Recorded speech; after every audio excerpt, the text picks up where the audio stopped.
Hello everybody, Thomas Fleming here. We are in the middle of Georgia's false spring. It gets everybody all excited, the weather's nice. I think we had 80 degrees this week and we're gonna, I think it's 70 something yesterday, 70 again today. I mean, I'm not even sleeping with my heavy duty sleeping bag. I gotta go back and get my light one. I probably need to keep them both because this is, again, fall spring. This is where the newcomers that move to town go in and they go down to the nursery and they buy up all the plants and they plant them in their yard.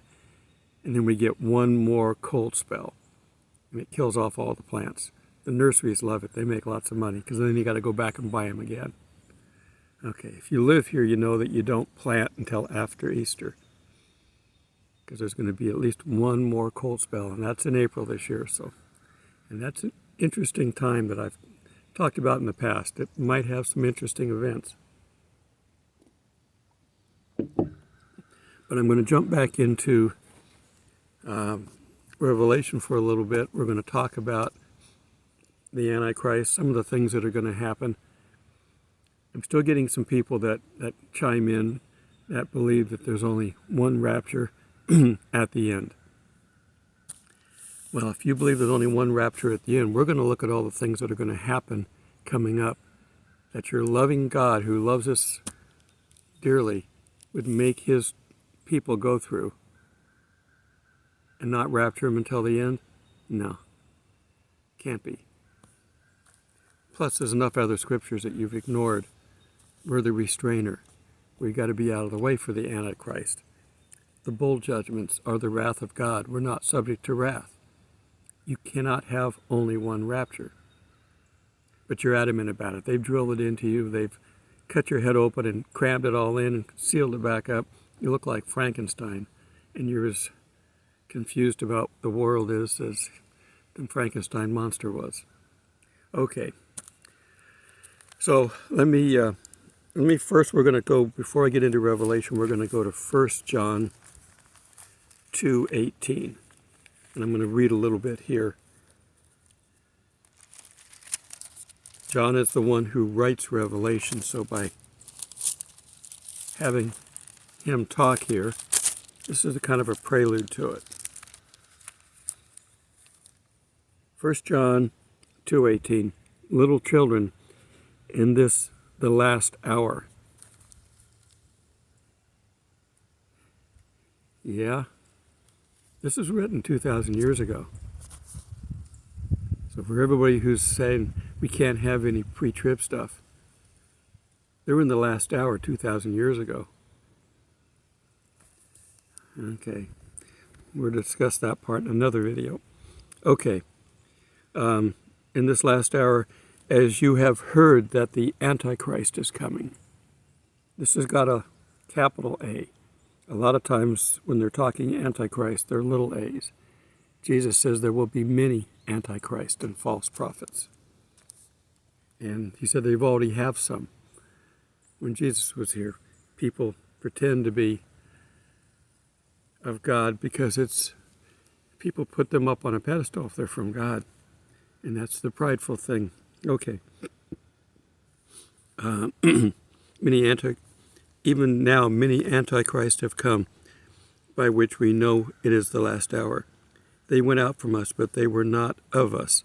For if they'd been of us, they would have continued with us, but they went out, that they might be made manifest that none of them were us. A long way of saying, basically, this isn't defected people from our group. These are just people that came in. They've never been part of us. Okay. But you have an anointing from the Holy One, and you know all things. I think I brought that up on my last video. You have to understand, if you don't understand the Bible, stop and pray. The only one that can teach you the Bible is God. He teaches, the Spirit in you teaches you the Bible. If you're not a Christian, you're not going to read this right. You're not going to understand it. Jesus spoke in parables so that those that weren't his wouldn't understand. Deliberately, he did that. And the Bible's the same way. The devil doesn't know the Bible because the Spirit hasn't taught it to him. He's looking at it from an earthly point of view, and he's making conclusions. He never would have crucified Jesus if he knew that was going to lead to our freedom. He would have found another way to deal with him. And he would have certainly not followed the Scriptures. The Old Testament describes how he's crucified. But he didn't know that. So we won't know what's in here unless you let the Spirit teach you. Okay, so you have an anointing from the Holy One, and you know all things. I have not written to you because you do not know the truth, but because you know it, and know no lie is the truth. Who is a liar but he who denies that Jesus is the Christ? He is Antichrist, who denies the Father and the Son. That was a little a. Just anybody who denies Christ is an Antichrist. Whoever denies the Son does not have the Father either. He acknowledges the Son has the Father also. Okay, so that's John, who's going to write Revelation, telling us about the Antichrist. Now I'm going to turn to Revelation 13. And again, when we talk about Revelations, once we get past the letters, we're looking at vignettes. We're looking at little visions. When they come up and an angel comes to them and said, "Let me show you." He's showing them a vision. If you could put these things on a transparency, little timeline stuff and all that stuff on a transparency, and lay it up on a board, and then you go to the next vision and you get that transparency, you overlay it until it lines up. And then when it lines up, then you can have a series of these transparencies. They're just little snapshots. I can call them, 10,000-foot snapshots. They're just looking at what's going on for that segment of time. And then there's going to have another vision that's going to look at this segment of time. Some overlap. Well, there's overlap on every vision, but vision 1 may not overlap with vision 10. It's just, but vision 1 will overlap with vision 2. They're timelines that are laid out to make it easy to understand. But the early readers of this, not having the Spirit teach them properly, put it all in linear form. You have to have all the seal judgments, and then you got to have all the trumpet judgments. No, they're separate visions, and they overlap. Okay, now remember, we're not going to see this stuff. We're the restrainer. We got to get out of here before the Antichrist shows up. And the beast is going to be here. The harlot's here now. And the Antichrist to be is here. But he's not the Antichrist yet. We'll get to that. But he's alive. These guys are not, babies when they start taking over the world. They're alive and well and doing the bad things that we are going to read about.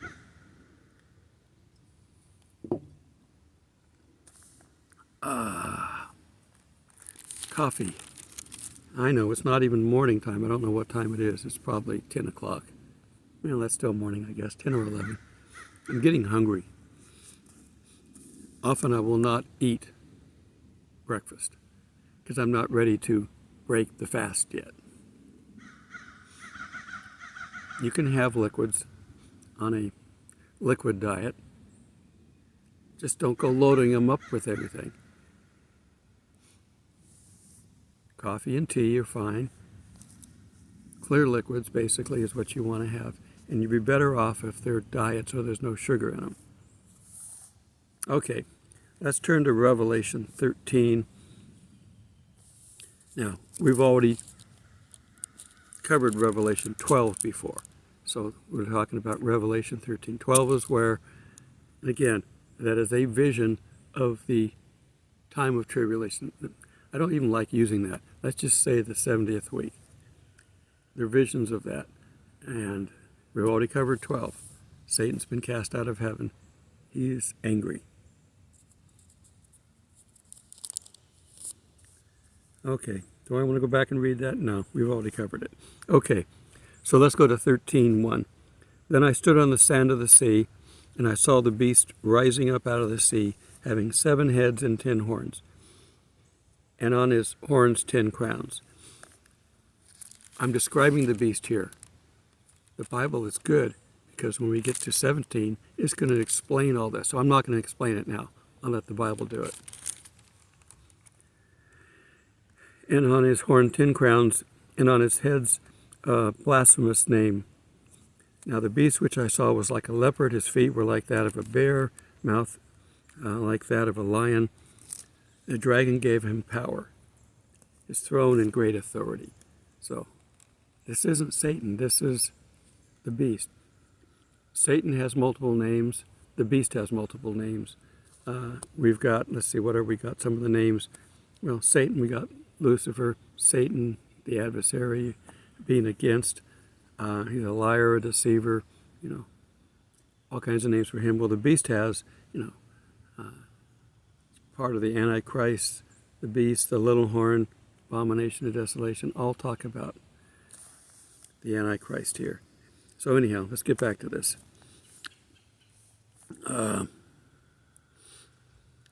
Dragon gave him power, and I saw one of his heads as if it had been mortally wounded. There's your key to the Antichrist. Mortally wounded, and his deadly wound was healed. Deadly wound healed. He was killed and resurrected. And when he was resurrected, that's when the demon comes into him. And he's now big A, Antichrist. Before that, he's little a. All the world marveled and followed the beast.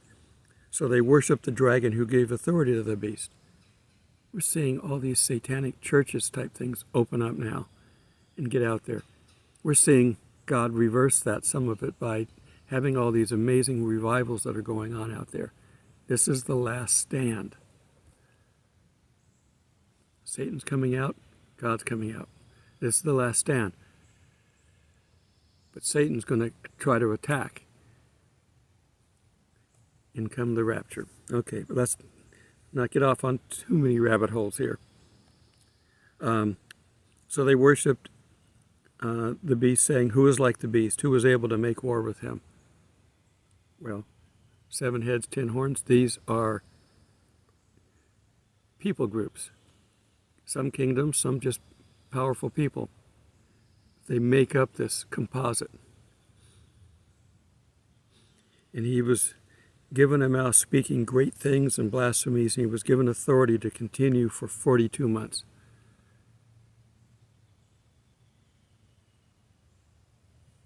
Calculate that out. Then he opened his mouth in blasphemy against God, to blaspheme his name, his tabernacle, those who dwell in heaven. It was granted to him to make war with the saints and to overcome them, to overcome the saints. And authority was given to him over every tribe, tongue, and nation. That's basically just saying the world. And all who dwell on the earth will worship him, whose names have not been written in the book of life. There will be people down here at that time whose name is written in the book of life, but the world will worship him. He's given his power. His little 15 minutes of fame is coming. It doesn't last. Okay, written in the book of life of the Lamb, slain from the foundation of the world. If anyone has an ear, let him hear. He who leads into captivity shall go into captivity, and he who kills with a sword must be killed with a sword. He's warning those that are going to be leading all this stuff. Whatever you do, it's coming right back at you. A form of godly karma. Karma means it's natural, that's just going to happen. No, but I say godly karma, so that means God's going to make you pay for it. Okay, so now we're in 11. And I saw another beast coming up out of the earth, verse 11. And he had 2 horns like a lamb and spoke like a dragon. And he exercises all the authority of the first beast in his presence and causes the earth and all those who dwell in the worship to worship the first beast, the false prophet. To worship the first beast whose deadly wound was healed. He performs great signs so that even makes fire come down from heaven in the sight of men, and he deceives those who dwell on the earth by those signs which he was granted. Okay, so that's the false prophet. Okay, now I want to turn over to, again, these are visions, so we're going to just quickly look over to 16. Then I heard a loud voice from the temple saying to the 7 angels, "Go and pour out the bowls of the wrath of God." This is the wrath of God. The seals and the trumpets, that's mankind stuff. But the wrath of God comes from the bowls. Okay, so we read all the bowls going all the way through 16. The vision of the bowls. One template. Okay, now we're going to go to 17.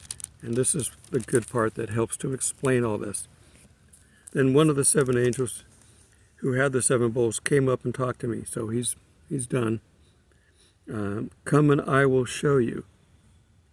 Vision. The judgment of the great harlot who sits on many waters, with whom the kings of the earth committed fornication, and the inhabitants of the earth were made drunk with the wine of her fornication. I didn't cover this, but if we had finished reading the last of 13, chapter 13, here is wisdom, let who understands, calculate the number of the beast, for it is written, is the number of a man, 666. So that's where we get that from back there. So anyhow, he's going to show us the judgment of the great harlot who sits on many waters, with whom kings have committed fornication, and the inhabitants of the earth were made drunk with the wine of her fornication. So he carried me in the spirit into the wilderness, and I saw a woman sitting on a scarlet beast, the harlot sitting on the beast, the Antichrist, which was full of the names of blasphemy, having 7 heads and 10 horns. The woman was arrayed in purple and scarlet, kind of authority type stuff, adorned with gold and precious stones and pearls, and having her hand a golden cup of abominations and the filthiness of her fornication. And on her forehead was a name was written, Mystery. Pay attention. Mystery, comma, Babylon the Great. It's not Mystery Babylon. A lot of people have said that. The mother of harlots and of the abominations of the earth. I saw the woman drunk with the blood of saints. She has been killing saints. And with the blood of the martyrs of Jesus. And when I saw her, I marveled with great amazement. Earthly people are always amazed, but the angels never bothered by it. But the angel said to me, "Why do you marvel? I will tell you the mystery of the woman and of the beast that carries her, which is the 7 heads and the 10 horns. The beast that you saw was and is not, and will ascend out of the bottomless pit and go to perdition." When the key to the bottomless pit is given to an angel and he comes down and opens it up, what do we get? The biggest, baddest demon, if you can imagine. He is so bad, he and all of his cohorts that are down there are in this bottomless pit because they're so bad they can't be released on the earth until now. They were on the earth before. They basically are responsible for the flood, intermingling and all the other stuff going on. These are big bad guys. They're locked up. Satan's free. He's been living in heaven and coming back and forth. These are Satan's bad guys. And the one that's going to come out of there is the Apollyon, or known as Abandon. Big and bad. And those who dwell on the earth will marvel, whose names are not written in the book from the foundation of the world, when they see the beast that was, is not, and yet is. When the beast is killed, comes back to life, then he's taken over by this beast from the bottomless pit. Here is the mind which was wisdom. The 7 heads are the 7 mountains in which the woman sits. These aren't kingdoms necessarily, but 7 physical locations where the harlot, Babylon, mystery, Babylon, runs the world. Our one world order that we're working on is being run from this 7 mountains. There are also 7 kings. 5 have fallen, 1 is, the other has not yet come, and when he comes he must continue for a short time. The beast that was and is not is himself also the 8th, and is of the 7th, and is going to perdition. Going to perdition.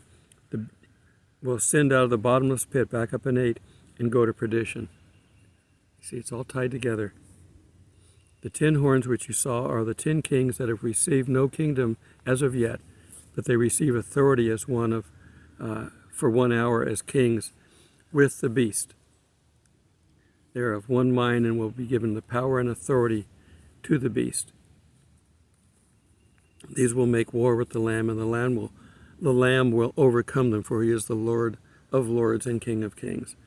And those who are with him are called chosen and faithful. So this beast combination of the harlot and the Antichrist are going to fight against Jesus. It's not going to work. Okay. We could go on. If you go into 18, you will find how we doing on time. Yeah, we're not bad. In 18, the beast is killed. In 18, what is this? 2, and he cried mightily with a loud voice, saying, Babylon the great is fallen. Has become a dwelling place of demons, a prison for every foul spirit, and a cage for every unclean, hated bird. And all the nations have drunk of the wine of the wrath of her fornication. The kings of the earth have committed fornication with her, and the merchants of the earth have become rich through the abundance of her luxury. All these people making money off of all of us. Can't buy or sell without the mark. They're making money. Lots of it, hand over fist, at the cost of all of us at the bottom. All of those at the bottom, not us. They're going to pay a price. So let them do what they're going to do. Don't, pray about them, but don't try to stop these people. We're going to see some of this in the very beginning, but we're not going to get caught up in it. We're going to get raptured out of it, so we don't have to. The people left behind will have to fight some of this to survive. They're going to get martyred. Stand up for Christ at this point. The blood of saints is going to be on the harlot. If we go out in the rapture, we don't have to worry about that as much. Saints are being killed now. I know that. But we're talking a small scale here. The big scale is coming up. The seals and the trumpets are part of all this. Man's overthrow of the world, basically. And roughly half of the world population will be killed, which is what this WEF organization wants. They want more than half, but they're just getting started. If Christ didn't come in and stop all this stuff, there wouldn't be anybody left, because we haven't even had the bowl judgments yet. Well, after the seals and trumpets, we haven't had the bowl judgments, and they're not done yet. Then God's wrath comes in. Okay, so the world is going to mourn Babylon's fall. That's in 18:9. And then 18:21, then a mighty angel took up a stone like a great millstone and threw it into the sea, saying, thus with violence the great city Babylon shall be thrown down and shall not be found any more. Killed with a sword, you're going to be killed with a sword. It's being carried out. It's all right here. Again, I don't know where we're at during this. I don't know if we're in heaven praying for all this, if we're spiritually backing somebody on earth to give them the strength of God from heaven. I don't know what we're doing. We're going to heaven for a reason. We're getting raptured for 2 reasons. 1, to save us from all this, but we're not going up there to party. We're not having the wedding feast yet. The wedding feast isn't until Revelation 21. Got to have the New Jerusalem.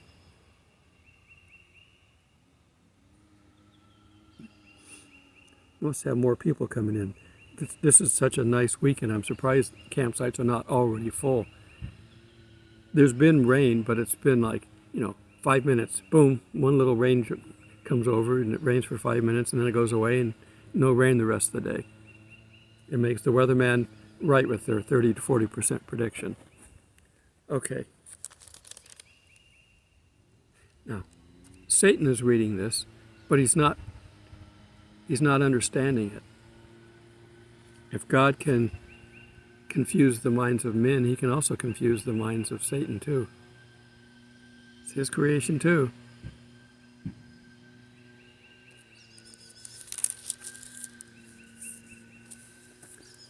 Now, we're going to go all through all this stuff. And then you need to be reading this stuff and studying it daily. We're told in the beginning of Revelation that you get a blessing for reading it. But after Babylon falls, then Christ coming on a white horse in 1911. We have the other horsemen, the 4 horsemen of the apocalypse, of which the first one's the Antichrist. This is Jesus coming. And he is on a white horse. And he who sat on him is called Faithful and True, and in righteousness he judges and makes war. Okay. Jesus is going to come back in 19, basically, and destroy the beast. In 20, Satan's going to be locked up for 1,000 years. So that people won't be able to say, well, we didn't have a chance because Satan was down here lying to us and we believed him. After the millennium, people are going to still fall away and not understand. Not the first generation, but 1,000 years, that's multiple generations. By the time we get to the end, this is going to be a final war. Why would there be a war between God and earth if they learned during the millennium? But they won't. Armageddon is at the end, the final battle. And then everybody's thrown into the lake of fire who belongs there. And everybody goes up to heaven who belongs there. And eventually what we're going to see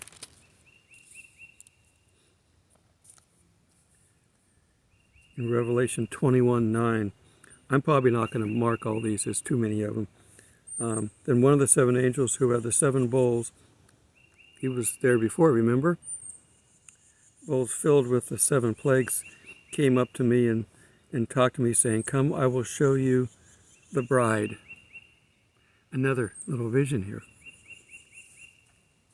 The bride, if we'd already had the wedding feast, the culmination of the wedding feast is she's no longer a bride. Okay? So he's going to show her. This is in Revelation 21:9. And he carried me away in the Spirit to a great and high mountain, and he showed me the great city, the holy city Jerusalem, descending out of heaven from God. We're going to get a new Jerusalem, one that hasn't been turned into a den of idols. It's really, to me, I look at it, I don't see a beautiful city. I see disgust when I'm there looking at it. It's just, I don't want to go over there anymore. I don't want to go there. I want to see the new one. No. If you've never been there, go once and look at it with eyes of kids, excited to see these places and know that maybe Jesus walked here. But maybe. You can't definitively say pretty much anything. It's been destroyed so many times that some of the path that he walked on is 20 feet down. They had to dig tunnels down to it so you can walk on it. Some of it's still on the surface because it hasn't been destroyed. But it's just, there's fancy churches all over the place that shouldn't be there, covering up what should have been holy. Okay. having the glory of God. Her light was like a most precious stone, like a jasper stone, clear as crystal. She had a great and high wall, 12 gates, and 12 angels at the gates, and the names written on them, which the names of the 12 tribes of the children of Israel. 3 gates on the east, 3 on the north, 3 on the south, and 3 on the west. This is what Jerusalem should be. And the river of life will pour through it. Okay, I think I'm out of time. Yeah, I'm out of time. There's too much to cover here. I have to jump through it too fast. But the bottom line is the Antichrist is going to be working with the harlot, destroying everything that we know down here. And eventually, with their new money system, which the digital currency is coming, we'll have no way to buy or sell without a mark of the beast. And you don't get the mark of the beast because of a jab. You don't get the mark of the beast for anything else. It isn't even just the fact that they're going to mark it on your forehead or on your forearm. That isn't it. You don't get the mark unless you bow down to the beast. That's the key. That's the part that loses your salvation if you thought you had it. I don't think anybody with salvation can bow down to the beast. I think first off there will be a rapture taking the bulk of the people out. If there's anybody left behind, they didn't really know Christ. Now they may have thought they did. They may be in one of the fringe religions that might even talk about Christ as their king. But some of the fringe religions don't believe that he was the Son of God. They just believe he was a good man. The Muslims believe that.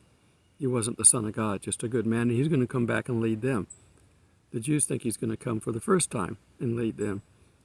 The Christians that are left after the rapture are on some other variation. But they have the basic knowledge, so they're going to realize when all these people are gone and they try to tell everybody that it was aliens or, a plague killed everybody and they've had to bury them and stay in your homes, we'll tell you about it later. Whatever they pull to cover it, the world is not going to know. But those that think they knew and are still here are going to realize their mistake, many of them. And they're going to turn quickly. And they've got a basis of the knowledge, but they don't have all of it. They're going to realize that whatever their cult is that they were in was wrong, and they're going to look for more information. That's good. And when they accept Christ correctly, then here we'll begin to teach them. They haven't been taught correctly.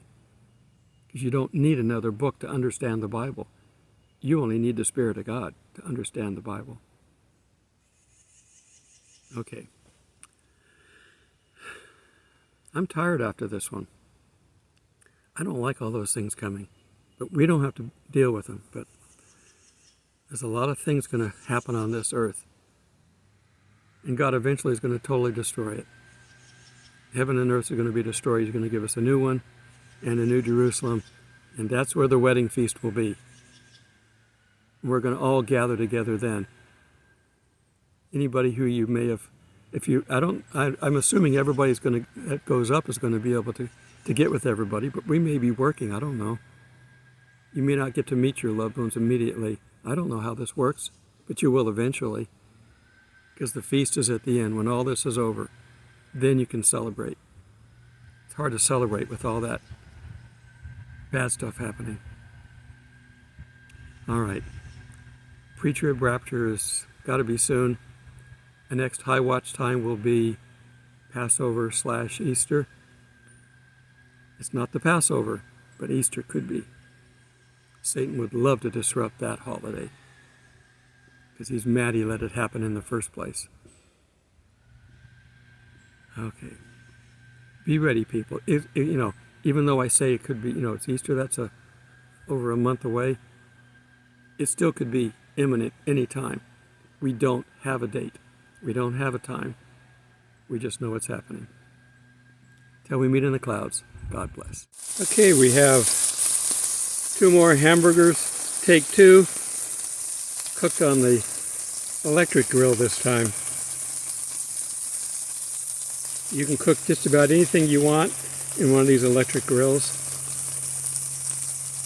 Running the risk of rain, so I'm inside, I don't have to worry about it.